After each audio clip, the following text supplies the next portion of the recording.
Aquelas pessoas estavam muito agitadas. Embora Ben, meu marido, fosse alto e forte o bastante para enfrentar a situação, sempre agia com muita calma, devagar. Ele sentou e disse: "O que temos nas mãos é apenas uma Bíblia. Só viemos aqui para compartilhar a palavra de Deus com vocês." Porém, os agressores não apenas se recusaram a ouvi-lo, como bateram nele e no outro pastor que o acompanhava. Apedrejaram e os feriram com facões, até que eles caíssem. E antes que estivessem mortos, jogaram gasolina sobre eles e atearam fogo. Depois colocaram pneus sobre seus corpos, para que as chamas durassem mais tempo e fossem totalmente queimados. Leões, girafas, elefantes e manadas de grandes búfalos habitam no Parque Nacional Masai Mara. Esse é o Quênia, país situado no oeste da África. Além do parque, suas belas praias recebem visitantes de todo o mundo. Porém, por trás das áreas de turismo, a pobreza e necessidade invadem as casas. Extremistas religiosos de países vizinhos encontram cada vez mais adeptos entre a população islâmica e pobre do Quênia. A fé cristã é equiparada a um grande mal vindo do Ocidente rico, uma imagem que não condiz com a realidade e é construída com o objetivo consciente de se criar inimizade entre os povos. Cada vez mais ataques mortais acontecem contra estudantes cristãos, igrejas e pastores. Dr. Benjamin Juma, marido de Gladys, e um amigo pastor foram as primeiras vítimas de tais ataques aos cristãos no Quênia. Benjamin era um médico exemplar. Ele se dedicava em cuidar de todas as pessoas. Se ele entrasse em um quarto e um paciente lhe dissesse não estar bem, ele prontamente o examinava e dizia: "É melhor você tomar este medicamento." Eu o admirava pelo tipo de pessoa que era. Ele amava sua família e estava sempre ao nosso lado. As crianças costumavam brincar: "Mãe, seu namorado está no telefone de novo." E eu dizia sorrindo: "Por favor, deixe-nos namorar e dar risadas." Pois, de fato, ele era um homem que ria muito. Com Benjamin, aprendi também a perdoar pela forma como ele vivia. E em um curto período, ele passou a ser um referencial para mim. Se eu fizesse algo errado, era a primeira a lhe dizer: "Bem, desculpe, eu fiz isso. Realmente, perdoe-me por isso." Nós tínhamos um relacionamento maravilhoso, muito, muito lindo. Eu sinto falta dele. Bem, além de meu marido, era meu parceiro de oração. Todas as noites, antes de nos deitarmos, líamos a Bíblia juntos e de mãos dadas orávamos. Só ele e eu. No início da manhã de 7 de maio de 2012, ele mencionou uma missão que estava planejando e orou para que pudesse realmente saber lidar com as pessoas. Assim, nessa manhã, perguntei: "Ben, você tem certeza que quer ir para essa missão?" E ele respondeu: "Sim." Então eu disse: "Por favor, não vá. Você sabe que é melhor convidar as pessoas para uma região onde vivem mais cristãos, em vez de vocês irem até onde elas estão. Vocês são apenas 2. Até hoje não sei dizer exatamente o que me fez ficar apreensiva em relação a essa missão. Até então, o máximo que acontecia em Mombasa era apenas pequenas manifestações aqui e ali de cunho político. Porém, não havia nada que visasse atingir cristãos ou muçulmanos. But there was really nothing targeting Christian or targeting Islam. On record, Kenya is 82% Christian. Oficialmente, temos 82% de cristãos no Quênia. Eu cresci em Mombasa e nós sempre vivemos com os muçulmanos sem qualquer problema. Atualmente, há um pouco mais de muçulmanos do que cristãos em Mombasa.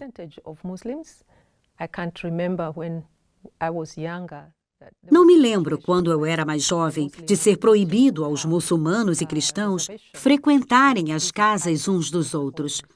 Passávamos o Natal juntos e comíamos juntos.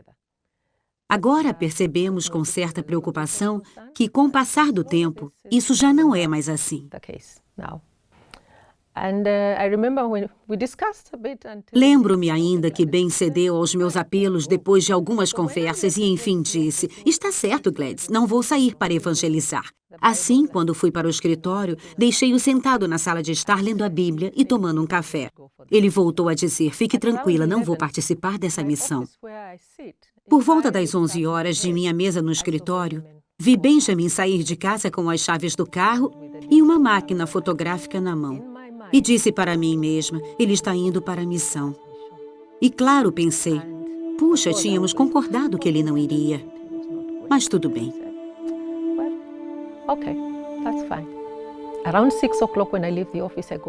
Cerca de 6 horas da tarde, quando saí do escritório e fui para casa, recebi um telefonema. Era meu cunhado que me perguntou: Gladys, acabei de receber uma chamada. Onde está Benjamin? Eu respondi: Benjamin saiu esta manhã com o pastor Kyoko para uma missão. Ele me respondeu que alguém tinha ligado para ele dizendo que Ben estava em estado crítico, correndo risco de morrer. Então eu perguntei: o que aconteceu? Por quê? Ele me respondeu: ele foi envolvido em um incidente idiota. Decidi ligar para minha irmã pedindo que viesse até onde eu estava. Por volta das 7 horas, eu, minha irmã e meus 2 filhos fomos para a delegacia em Chonfu. Falamos com o oficial, que chamou seu supervisor e nos disse: sim, ocorreu um tumulto e pessoas foram mortas, mas não conseguimos identificá-las. Então fomos para o hospital para ver quem a polícia havia levado para lá. Já no hospital, levaram-nos para uma sala completamente vazia. Mas em um canto havia uma pele de cabra. E sobre ela via-se um pedaço de crânio com cabelos. Apenas isso. Um pedaço de crânio deste tamanho, rodeado de círculos. Círculos de pneus queimados. Entende? Isso é tudo o que sobrou. Eles nos disseram: esse é um corpo. E do lado dele estava outro corpo. Ambos estavam tão queimados que não era possível identificar quem eram eles.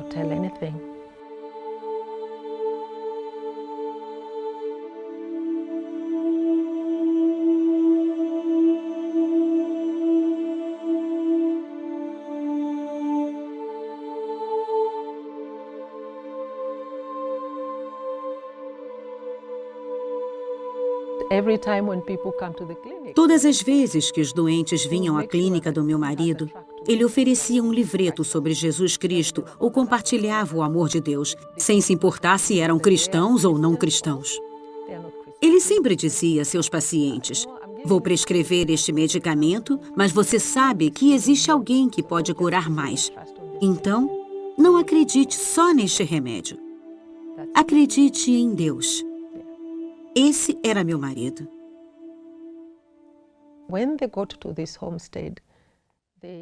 Como soubemos, aconteceu o seguinte. Quando eles chegaram à propriedade, foram recebidos pela esposa do homem com quem iam conversar. Eles a cumprimentaram e pediram para passar um tempo com seu esposo. Eles queriam falar com ele sobre o Evangelho.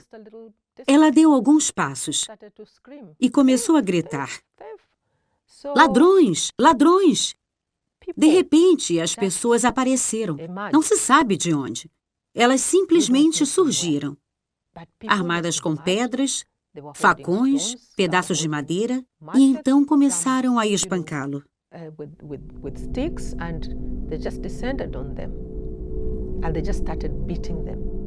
Ao ser interrogada, a filha do dono da casa testemunhou que um homem grande estava calmamente sentado e acabara de dizer: só temos uma Bíblia aqui. Não somos ladrões. Nós viemos aqui numa missão de paz, com um coração cheio de amor. Nós viemos aqui com nosso próprio carro para orar e falar sobre a palavra de Deus. Mas o povo recusou-se totalmente a ouvir.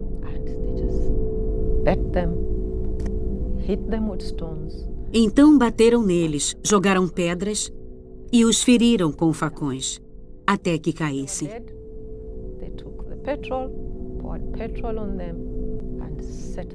E antes que estivessem mortos, jogaram gasolina sobre eles e atearam fogo.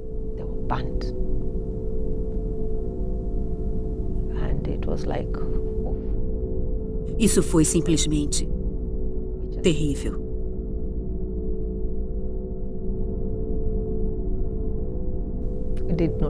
Nós não sabíamos o que fazer. Eu estava, sabe, sem palavras. Foi assim. E agora? Para ser honesta, para mim, tudo ficou escuro. I went before God and I was like, God, we prayed. Eu disse a Deus, Benjamin has been fasting a whole Deus, week on this. nós oramos. And, E Benjamin passava uma semana jejuando e orando. Se não era esse o seu desejo, bastava nos dar um sinal. Queria dizer, por que chegou a esse ponto? Eu estava compartilhando isso com Deus. Por quê? Por que o Senhor permitiu isso? O que aconteceu? O que deu errado? Naquela ocasião, eu estava muito preocupada com meus filhos, porque eles amavam muito o pai.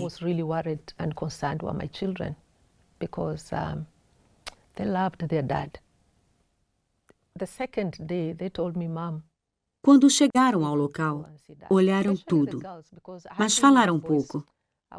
Mas quando chegaram em casa, perderam completamente o controle.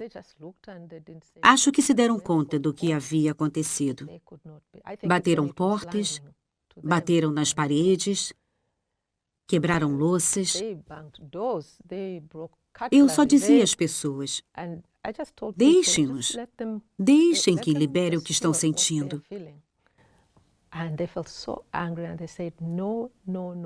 Estavam com muita raiva e diziam, não, não, não, mãe. De jeito nenhum, eles não podem ter feito isso com papai e saírem impunes. À noite, enquanto orávamos, disseram, mamãe, queremos orar por cada uma das pessoas que se envolveu. A que atirou uma pedra, a que empunhou o facão, a que levantou o pedaço de pau, aquela que trouxe a gasolina, aquela que ateou fogo, todas devem ser salvas. Caso contrário, não tem sentido a morte do nosso pai. There's no two ways about it. I remember that was the second day and we were praying for the people. Era somente o segundo dia e estávamos orando pelas pessoas que estavam por trás do ataque. E eu disse, as crianças estão agindo como Benjamin sempre fez. Perdoar depressa e seguir em frente. Não guardar rancor por alguém que feriu você. Perdoar. E seguir em frente. Imediatamente depois do acidente, James ficou muito calado. Alguns pequenos sinais começaram a indicar que ele estava revoltado com tudo o que havia acontecido. Ele começou a ficar com muita raiva de mim e foi adiante ficando com raiva do pai e também muito zangado com Deus. Chegou ao ponto de nem mesmo ir à igreja. Minha maior preocupação era, meu Deus, o que aconteceu? Onde está seu servo? Lembro-me que um dia eu disse, Deus, o Senhor precisa me dizer, não aguento mais. Eu sentia apenas um grande vazio em meu coração, não podia mais. Quando eu tentava orar, ajoelhava, mas só podia suspirar. O Senhor sabe. Quando dormia, via a mim mesma sentada em um lindo campo verde. Lindo campo verde. O sol estava brilhante e quente, mas eu não sentia calor. Tinha apenas uma agradável sensação em minha pele. E em volta, podia ver maravilhosas e lindas flores. Around there were flowers. Beautiful, beautiful flowers. The butterflies were just awesome. E as borboletas voavam. Simplesmente fantásticas. E havia um perfume no ar. Não era baunilha, não era chocolate, não eram morangos, porém uma fragrância deliciosa. Então eu ouvia uma música suave, muito suave. Pareciam sinos tocando. E sim, eu estava sentada, muito feliz, olhando ao redor. Não sei dizer exatamente o que fazia com minhas mãos, mas era algo assim. Então, ouvi uma voz que me dizia, foi minha decisão e eu estou satisfeito. Então, eu sorri. Sorri. Naquela manhã, já não sentia mais aquela dor. Ela tinha desaparecido, eu senti que ela tinha cessado. Deus tinha tratado a minha dor e enxugado as minhas lágrimas. Ele cuidou de mim. E eu sabia que Benjamin estava com ele agora e que tudo o que tinha acontecido foi permitido por Deus para a sua honra e glória. Algumas vezes eu penso, se Ben estivesse aqui, ele saberia o que fazer e o que dizer. Quando eu vejo um ônibus indo para Lamu, eu lembro, ai meu Deus, eu e Ben costumávamos ir juntos e cantávamos, orávamos ou líamos as Escrituras. Sabe, todas essas cenas são revividas uma e outra vez na minha mente. Mas meu coração está em paz. Eu percebi que havia algumas coisas que não me permitiam avançar. Eu ainda pensava nas pessoas que mataram meu marido e eu sempre pedia ao Senhor, Deus, faça alguma coisa contra elas. Mas a lição mais gloriosa que aprendemos é que Cristo foi perseguido e que nós também passaremos perseguição. E quando fomos perseguidos, não é porque Deus não gosta de nós. Não, é porque Ele nos ama. Eu sei que um dia vou me encontrar com essas pessoas. Eu direi pessoalmente a elas, eu as perdoo. Eu amava meu marido, ninguém jamais pode imaginar o quanto e como. Sinto sua falta todos os dias. Mas entreguei meus sentimentos e dor aos cuidados de Deus e perdoei. Amor mais perdão, igual a vida. Ódio mais ressentimento, igual à morte. Essa é a equação. Quando perdoamos, começamos a amar. Foi muito doloroso para mim ir até o fundo do poço para, de fato, aceitar a morte de Ben e me libertar. E eu me libertei, porque perdoei. Infelizmente, pouco depois, o nível de violência em nosso país aumentou muito e os pastores começaram a ser mortos em suas igrejas. Cristãos que viajavam nos ônibus eram arrastados para fora e assassinados por causa da sua fé. Em certa região, as pessoas batiam à porta e, quando alguém a abria, era assassinado, só pelo fato de ser cristão. Esses atos violentos são praticados na frente das crianças. Entendem? Diante das esposas. Isso é realmente assustador.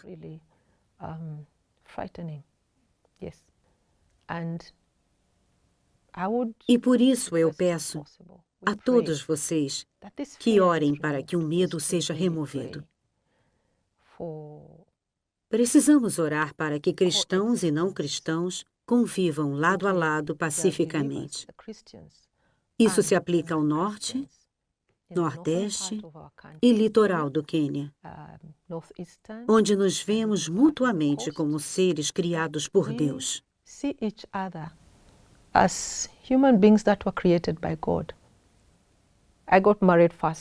Eu me casei pela primeira vez e meu marido morreu, câncer de fígado. Depois casei-me com Benjamin, ele morreu queimado. Sei bem o que é perder a pessoa que se ama profundamente. A dor de quando ela é arrebatada de você.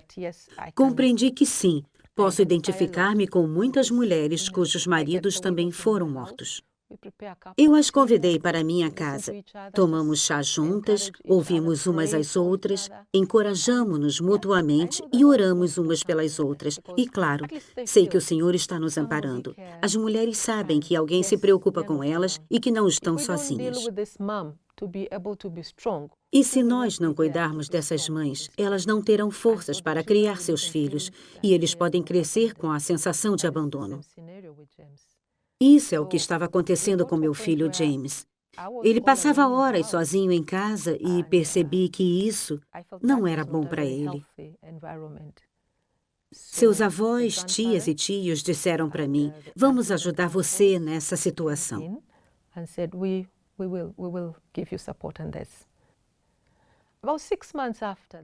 Cerca de 6 meses depois do acidente, eu recebi uma visita de membros da missão Portas Abertas. Eles disseram, Gladys, soubemos o que aconteceu e viemos orar por você. Eu disse amém. E nós oramos. Eles trouxeram algumas caixas para mim. Eu não podia acreditar. Olhei para tantas caixas e perguntei, são todas para mim? Dentro das caixas havia muitas cartas. Exatamente quando eu não conseguia orar. Essas cartas mostravam que estavam orando por mim. por meus filhos e por nossa situação. Por causa dessas orações, tive força para passar por tudo isso. Alguém me escreveu, por exemplo, dos Estados Unidos. Esta carta aqui relata uma oração que está em concordância com aquilo que estávamos pedindo ao Senhor. Por favor, Deus, entre no coração daqueles que tiraram a vida de seu marido. Façam com que eles percebam seu pecado e que precisam de Jesus como seu Salvador. Isso está diretamente ligado com a prece que meus filhos fizeram naquela época. Quero expressar o meu apreço a cada um que gastou alguns minutos, 1 minuto para me escrever um postal ou uma carta. Vocês permitiram que o Senhor falasse comigo, através de vocês. Estou realmente muito grata. Eu as chamo de cartas de amor. De verdade, elas foram cartas de amor para mim. Elas me ajudaram efetivamente quando eu precisei de apoio. Elas me deram confiança e força. They gave me that confidence and that strength. Another very Outra carta muito importante e que me confortou dizia: Jesus conhece você. Ele conhece você mais do que você mesma e dá a capacidade que necessita para passar por tudo isso. Ele conforta você. Nunca deixe de estar ao seu lado como prometeu. Ele virá em seu socorro sempre que chamar por ele. Ele sempre ouvirá seu chamado e dará a você alívio e forças e nunca abandonará. Isso me deu coragem. Deus sempre me ouvirá. Quero dizer que foi maravilhoso o que vocês fizeram por mim e que Deus os abençoe por isso. Não se detenham, sempre há alguém que precisa da sua ajuda. Vão em frente, estendam a mão para as pessoas e mandem palavras de inspiração. Mandem palavras de amor, mandem palavras de conforto, porque como cristãos, é o que temos obrigação de fazer. Isso é o que devemos fazer sempre como irmãos. E garanto a vocês, essas coisas nunca são demasiado pequenas. Aprendam a fazer o bem. Busquem a justiça, acabem com a opressão, lutem pelos direitos do órfão, defendam a causa da viúva. Isaías 1:17. Esse testemunho representa a história de milhões de cristãos ao redor do mundo que são perseguidos por causa da fé em Jesus Cristo.